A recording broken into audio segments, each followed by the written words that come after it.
I live in Russia. My parents live in Siberia, but managed to buy an apartment in Moscow a long time ago. So when I finished high school, I got into a university in Moscow and started to live in this flat. My mother's a very anxious and controlling person. Near the end of my senior year of high school, she would have mental breakdowns about me living every day, sometimes several times a day. She was afraid that I would somehow get ended the life of wrapped, pregnant, addicted to drugs, etc. She was also convinced that I couldn't survive alone. She believed I wouldn't be able to cook, clean the apartment, and use public transport, even though I managed just fine when we lived together. To save my mother's nerves, my parents decided to install a camera in the apartment. The camera is facing the front door. They told me it was specifically installed so they would know when I come home and if I bring anyone over. The first year of living alone with this camera was insane. My mom would have random breakdowns when I didn't pick up the phone. I was sleeping because it was 8 a.m. on Sunday. Came home a little late, 8 p.m. I decided to get coffee with a friend after classes. Ordered a delivery. A delivery guy could unalive you. Left my shoes near the door without putting them in the closet. You're ruining our property. Didn't mop floors enough? Just once a week and not every 3 days, etc. She would always FaceTime me as soon as I opened the front door and interrogate me about my day. If I didn't have enough stories to tell, she would think I'm hiding something from her. She was always obsessively asking if I have a boyfriend and reminds me that obviously I'm not allowed to have one. Naturally, I've learned to turn off the camera by turning off Wi-Fi. Hang out in the city for extra hours, so I would come home when my parents would have already gone to sleep. We live in different time zones, sneak out through the window, etc. This kept me sane for a while, and that's how I've managed to hang out with my friends and go on Tinder dates. In October of last year, I met my now boyfriend on a dating app. We went on a few dates, and I started to sleep over at his place a lot, mainly because he lived 20 minutes away from my university, while my own apartment was an hour away on the subway. Soon, we basically started to live together. At first, I would come to my place every day, just so the camera would send a notification, then turned Wi-Fi off and went back to his place. Then I got lazy and went home, just a few times a week, then just one time a week. Obviously, my parents have noticed that, and we've had a lot of screaming matches on FaceTime about that. I gaslit them that the camera was just broken, and I had no idea why it wasn't working. I also told them that I have a lot of classes in the evening, so I'm not able to FaceTime them every day. We still text every day, FaceTime only on Saturday. My mother's not a fan of this arrangement. She wants to talk at least 2 times a week, so she has become financially hurtful.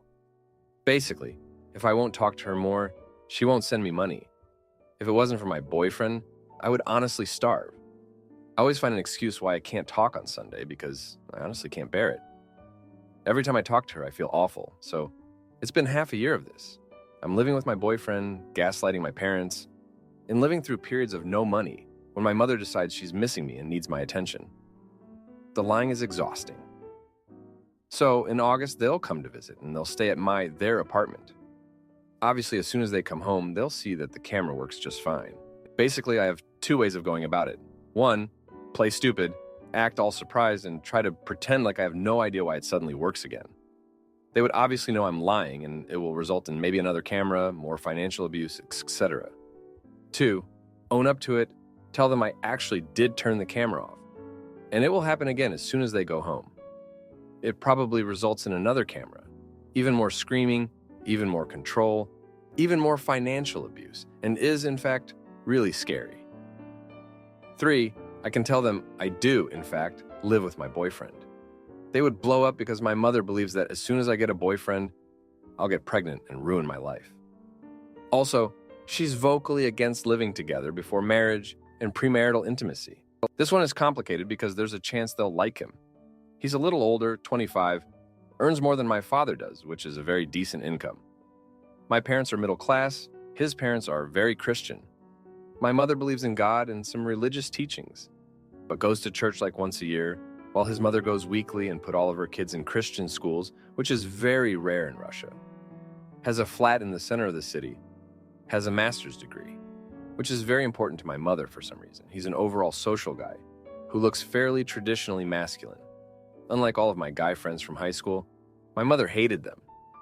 He's a very progressive guy, but he doesn't have to show his political views, right? Honestly, it seems like he is a guy my parents can tolerate, but I'm scared that if they find out about him, they would stop me from living with him, or even worse, would pressure me to marry him, which I don't want to. They would also want to meet him, which I don't want to because it would be awkward as frick.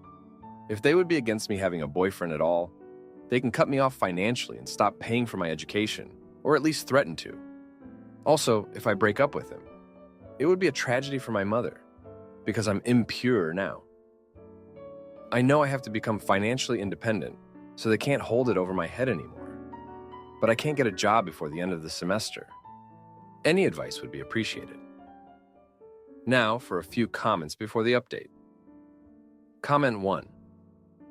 I know one thing, no matter what happens with the camera, keep an eye on her to place other hidden cameras somewhere else in the apartment. I would especially be suspicious of this if she doesn't make a big deal of replacing the broken camera. Personally, I would go with the deceptive route until you can make it on your own. You can't reason with this level of crazy. Is the camera one you plug into the wall, or is it a wireless one? Comment 2. You threw away the camera because it didn't work. White lies to maintain your peace. Don't make a habit of it, but sometimes they are necessary for mental and emotional peace when you are dealing with unreasonable people. Let them install a new one and ask us, Reddit, for new ways to sabotage their controlling ways over you. All the best. Now, for the update. Thanks for sticking around. A lot has happened since my last post. So, the situation with my parents has spiraled out of control. I thought I had everything under wraps, but boy, was I wrong. Remember how I said they were coming in August? Well, they decided to surprise me and showed up 3 days ago, unannounced. I was at my boyfriend's place when I got a frantic call from my mom. The camera was on and they were in the apartment, asking why it looked like no one had lived there for months. I panicked and rushed over. I had to think fast. I told them there was a massive leak in my boyfriend's apartment, and I was just helping him out. They didn't buy it. My mom, with her uncanny ability to sniff out lies, started grilling me. I could see the disappointment in my dad's eyes. It was like he knew all along but hoped I was different. The tension was thick and I felt trapped. My mom started going through my things, and that's when she found a picture of me and my boyfriend. It was like watching a bomb go off. She started crying, saying how I betrayed their trust, how I was ruining my life. My dad, usually the quiet one, was furious. He said I had to choose my boyfriend or them. I felt so ashamed, like I was this little kid caught stealing candy. But I'm an adult, right? I should be able to make my own choices. I told him I was staying with my boyfriend, that I loved him. That's when my dad did something I never thought he would. He walked out saying they were done supporting my reckless lifestyle. The next day, they cut me off financially. No more money for food, rent, or university. My boyfriend said he'd support us, but I could see the worry in his eyes. He's got his own expenses, and adding mine was a lot. I tried to get a job, any job, but no one was hiring. I felt like I was drowning, and there was no one to save me. My friends tried to help, but they're just students like me. They have their own problems. Yesterday, I got a call from the university. My tuition hadn't been paid. I begged for an extension, but they said I had until the end of the week. I felt so helpless, like everything I worked for was slipping through my fingers. I thought about selling some of my stuff, but well, what would that get me? A few weeks of groceries? It wouldn't solve anything. I was desperate, and that's when I did something I never thought I would. I lied to my boyfriend. I told him my parents had agreed to pay for my tuition, but needed his help covering this month's rent. He didn't hesitate, he just transferred the money. I felt sick to my stomach, but I paid the university with it. Now I'm sitting here, waiting for the other shoe to drop. My boyfriend will find out eventually, and I don't know what I'll do then. I'm stuck in this web of lies, and it's only a matter of time before it all comes crashing down. I'm scared of losing everything, my education, my boyfriend, my family. I never wanted any of this. I just wanted to be free, to live my life without being constantly watched and judged. But now I'm paying the price for that freedom, and it's more than I can afford. Thanks for reading. Aita for canceling my wedding and exposing my fiancé after discovering his affair and drug use. So, for some context, a couple of years ago, I moved from the US to the Middle East, back to my home country, to take care of my sick dad. My dad died early last year, and my then boyfriend got engaged the following summer. Fast forward to this year, and we're supposed to be getting married in July. My fiancé has completely checked out mentally. He works in academia in the US and claims that the stress of studying and working is just too much to handle. So he has to smoke. He was the sweetest, most caring person I had ever met. I still consider him my best friend, and I love him so much, but we've reached a point where he's only nice and sweet to me when he wants me to take my clothes off. Other than that, he barely talks about anything other than how tired he is and how he's not eating well. As someone who used to also have a problem with Zaza, I can tell that it's crippling him. He's thrown all the responsibility of planning the wedding, honeymoon, travel to the US, and finding an apartment on me. I'm currently writing my master's thesis, so I'm not exactly doing nothing either. I'm also paying for our honeymoon in full. I'm paying for my plane ticket and half of his. I'm paying for half of the wedding. I paid for our engagement party last year. My father left me a large inheritance, and my fiancé doesn't really have that much saved up. Honestly, I really could have let all the non-weed stuff go if I felt like I still had my partner, but I feel like I don't. He's just not there anymore, and what's left is a cruel, selfish person.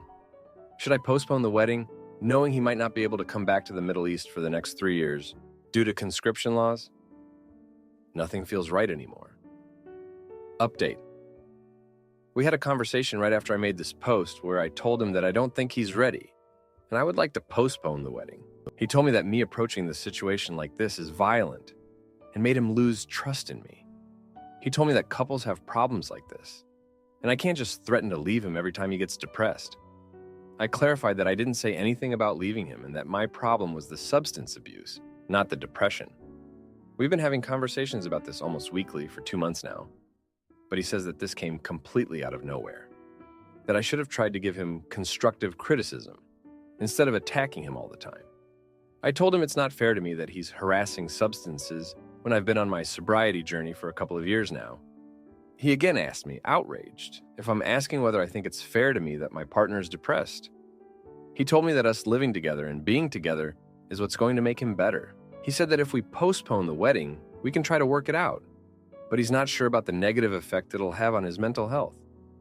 What I can't get over is that through all of this, he hasn't once said he's sorry.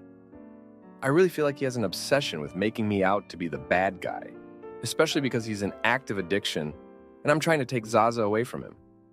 He keeps saying that I want to leave him because he's depressed, which isn't true. I feel really stuck. I love him so much, but he really doesn't want to help himself.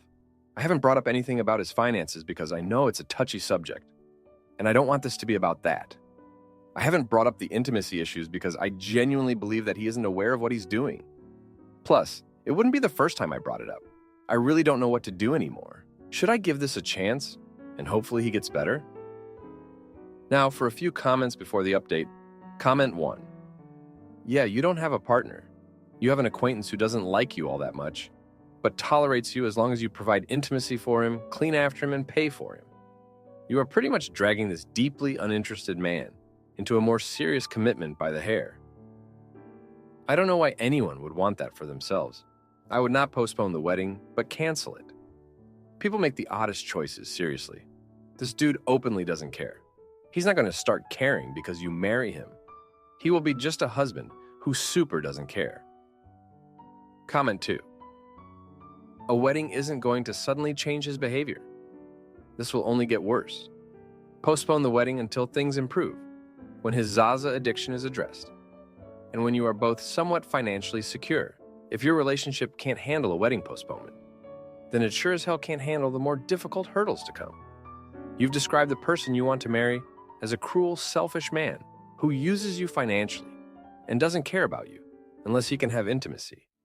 Are you sure you want to legally bind yourself to this person? Now for the update. Thanks for sticking around. So, the week after our big talk, things went from bad to worse. My fiancé, let's call him Mr. X, decided to take a sudden trip back to the US without telling me. I found out through a mutual friend who saw him at the airport. When I confronted him, He said he needed space to think and that I was suffocating him. Can you believe that?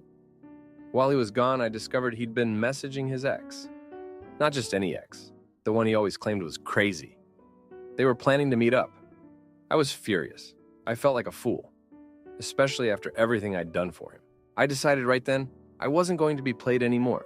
I canceled the wedding plans and got my money back for everything I could. The honeymoon? Canceled. His half of the plane ticket? Refunded. I was done being the only one invested in this relationship. When Mr. X came back, he found the apartment empty. I moved out while he was away. He called me crying, saying he made a mistake and that he wanted to fix things, but I was over it. I told him I knew about his ex and that I deserved better. He begged for forgiveness, but I was done. I'd given him enough chances. It was time for me to focus on my thesis and my own well-being. I felt a weight lift off my shoulders. I was free from his lies and manipulation. But then, his ex reached out to me. She told me she had no idea he was engaged, and that he had lied to her too. She was just as angry as I was. We decided to team up and make sure he couldn't do this to anyone else. We gathered all the evidence of his cheating and lies and sent it to his university. Academic integrity is a big deal there, and personal integrity isn't too far off. The university started an investigation into his behavior. It turns out, this wasn't the first time Mr. X had been dishonest.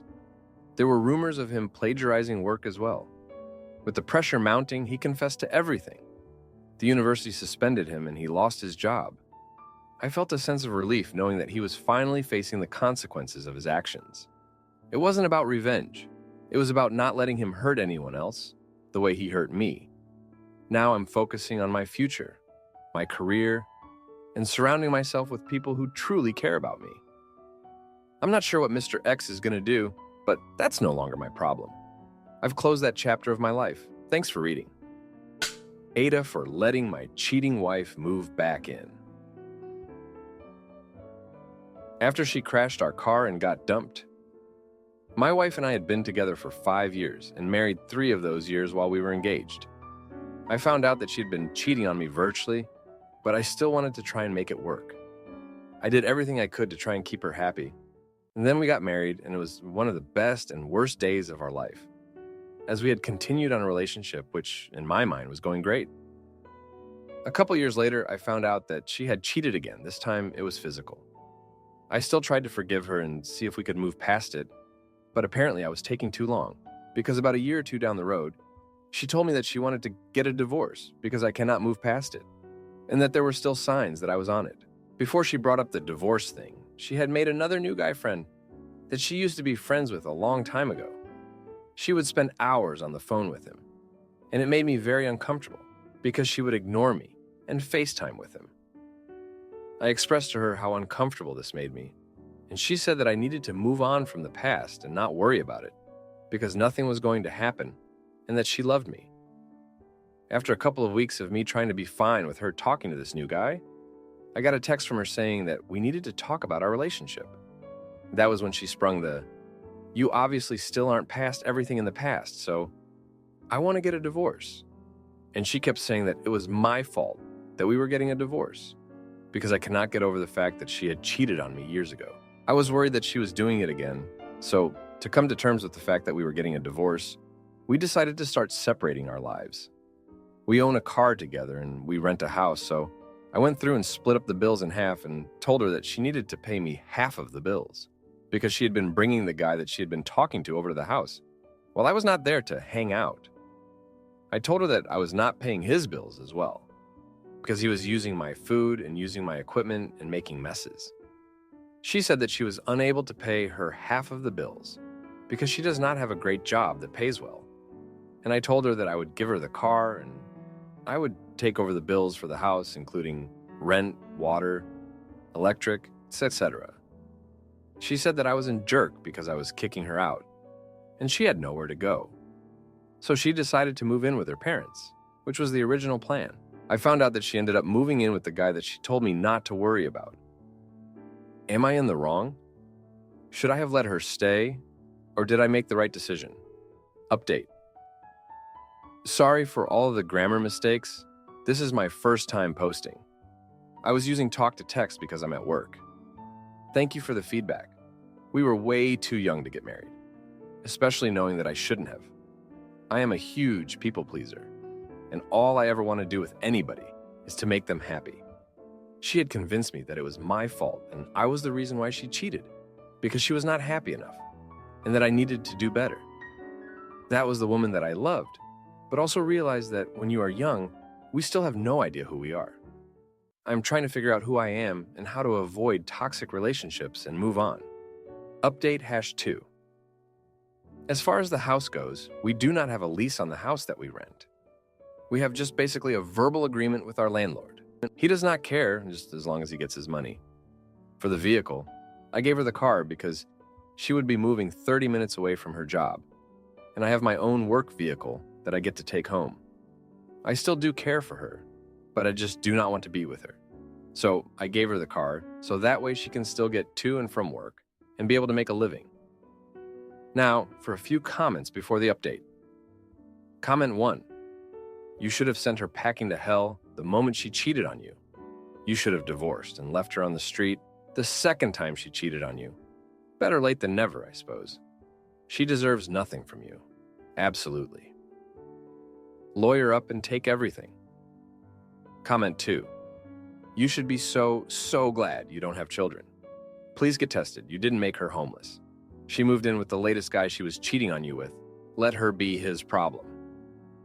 Now for the update. Thanks for all the support and advice. It's been a rough month. So the car situation got messy. She crashed it, not a little fender bender, but totaled it. She's okay physically, but that car was the last thing tying us together, and now it's gone. She called me from the scene, crying, not because of the car, but because the guy she moved in with dumped her right after. She was on her way to her parents when it happened.